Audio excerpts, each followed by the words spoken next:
Hi, this is Andrej. Marius inspires me. He has inspired me my whole life. But that's not what this is about. It's about the Diavel V4.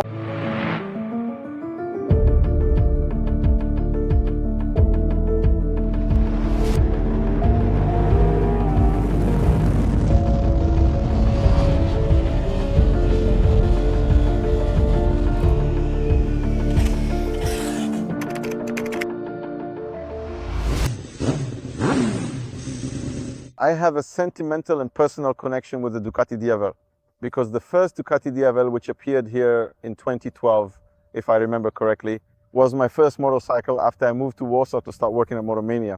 It was my first S motorcycle. You know, I moved a guy from the east, moving to a big city. I rented an apartment, and my first motorcycle was a black Ducati Diavel. And you know, I got on that motorcycle and rode into the city. I'm going for a ride, and I'm just riding along. I say, but. Then suddenly, I ended up getting at some kind of meetup. I don't even know, there were people racing or something. So first, we rode down Autostrada in a way I've never ridden in my life before on the Diavel. Then we got to the spot, and there they were racing, you know, Nissan GTRs, some Vipers. I kind of shyly raised my hand, because back then the Nissan GTR was like, wow, hey, can I try racing on this chopper? And I totally smoked everyone on that Diavel. And since then, I've really liked the Ducati Diavel. And I felt like maybe I'd even complain a bit about the Diavel V4, but you know what? Do I have to do that? Two options. I have to be both objective Andrej and subjective Andrej, because subjective Andrej would immediately say that I probably prefer the Diavel with the V2 engine, but probably because I preferred the Diavel V2 after the first part of the test rides, and later, well, we'll get to that in a moment. The thing is, what does it matter that the V4 engine has more power? It has 168 horsepower, and if we put an Akrapovic exhaust system on it, it goes up to 180 horsepower and sheds another 11 kilograms from its dry weight of 223 kilograms. I mean, with fluids, but without fuel.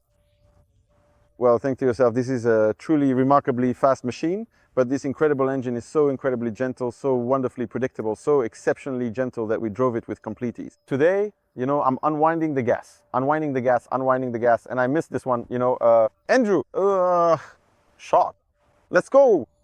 I miss this all the time. Well, not speed, not performance, simply the character of a two-cylinder engine. But then I glanced at the speedometer at one point. When we were leaned over in a turn with the throttle fully open in 6th gear, I look, and there, I don't know, I have to check the GoPro, but 240, 250, or maybe whoa.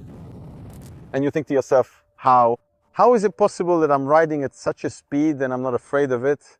And you know, because I was just looking straight ahead. He was riding in front of me. I don't know if I can say who. And I look, what a beautiful sight. The motorcycle is going, a cloud of dust, a black streak being drawn the whole time. I'm saying to myself, what a cool sight. And suddenly I realize at what speed I'm going through this turn. Just to be clear, we're in Jebel Hafid, that's the name of the place in the United Arab Emirates and the road that leads to the Sheikh's villa. So this is a dead-end road that was specially closed off for us at the bottom. So we have our own little Pikes Peak, 10-kilometer stretch, like half of Pikes Peak. Thanks to that, we could really try to get as much as possible out of these motorcycles. And you can get a lot out of them. When it comes to the handling itself, this motorcycle is very similar to the Diavel. The ergonomics have changed only slightly. You know, the seat is a bit bigger, the handlebars are closer to use. It's really comfortable on this machine. I almost regret that we didn't have the chance to ride it over a longer distance. Honestly, I don't know why that wasn't arranged so that we could just do it. Jesus, there are straight stretches everywhere. This motorcycle should ride really well in a straight line. I don't know, maybe they were afraid that it vibrates a bit or something. It does vibrate a little, but I don't know. We still need to ride it more in Poland. I've completely lost my train of thought. Road, ride.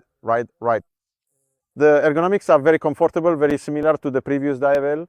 And the handling character is also very well, basically almost the same, because the steering head angle has been changed, sharpened by 1 degree. So in theory, the motorcycle is more agile than its predecessor. But when you sit down and start riding it slowly, what difference does it make that the frame is aluminum instead of trellis? What difference does it make that the engine layout is completely different? What difference does it make that this is a completely new motorcycle? You can tell it's a Diavel because of that wide rear tire. Because when you ride a motorcycle like this slowly, it feels like you're pushing, a wheelbarrow full of rubble. Fortunately, once you start riding faster, you completely forget about it. And later, when you're riding really, really fast or just dynamically at a steady pace, you're shocked at how quickly and smoothly this motorcycle can switch from one corner to another. And what makes me happy is that this is the kind of motorcycle for older people, people like me, mature folks who are approaching a midlife crisis. Actually, I think I'm already having a midlife crisis. You ride this motorcycle leaned over and you simply get a notification. At some point, the foot pegs just start scraping quite aggressively against the asphalt surface.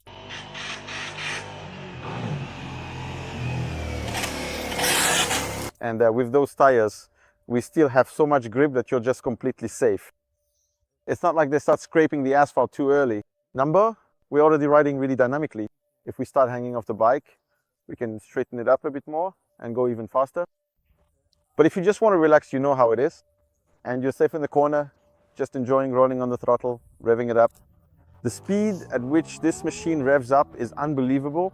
And the braking is thanks to the best braking system in the world. And of course, all of this is wrapped in the best electronic systems you can buy. Well, I don't know, you'd have to test that in the lab, but I can confidently say that Ducati has, if not the best, then among the best electronic systems. So we give it some gas, we have an incredible amount of grip, and even if we lose it, the traction control steps in so smoothly that we don't even notice it. Cornering ABS, in theory, we brake. Everything is just pure poetry. So if I take a step, just a subjective Andrej, then I can start to say a little. For me, this motorcycle is right on the edge when it comes to design. We remember the first Diavel, that was simply magic.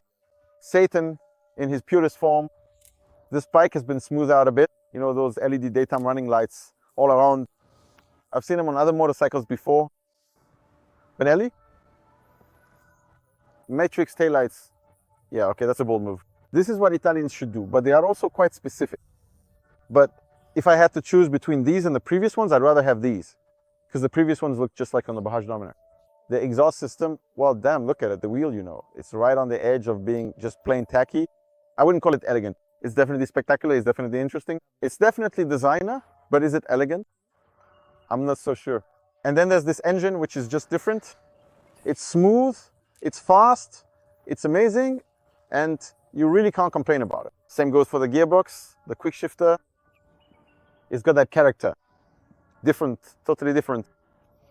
So yes, luckily we still have the X-Diavel, and the X-Diavel remains in the lineup as a twin cylinder. It's a bit of a different motorcycle, but it's still there. And this one, well, you just have to take it for a ride yourselves. For sure, for people who want to ride this motorcycle calmly, it would be a better option.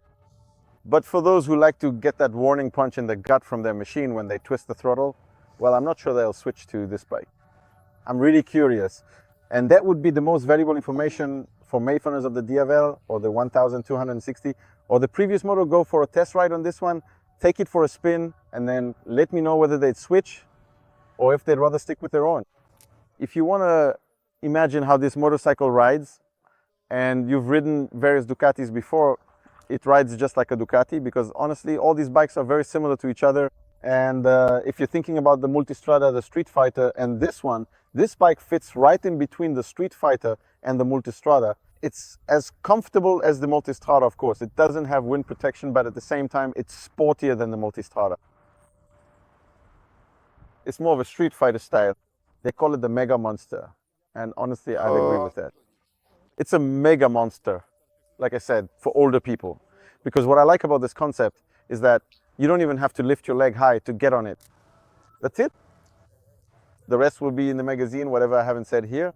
Take care, everyone. Bye.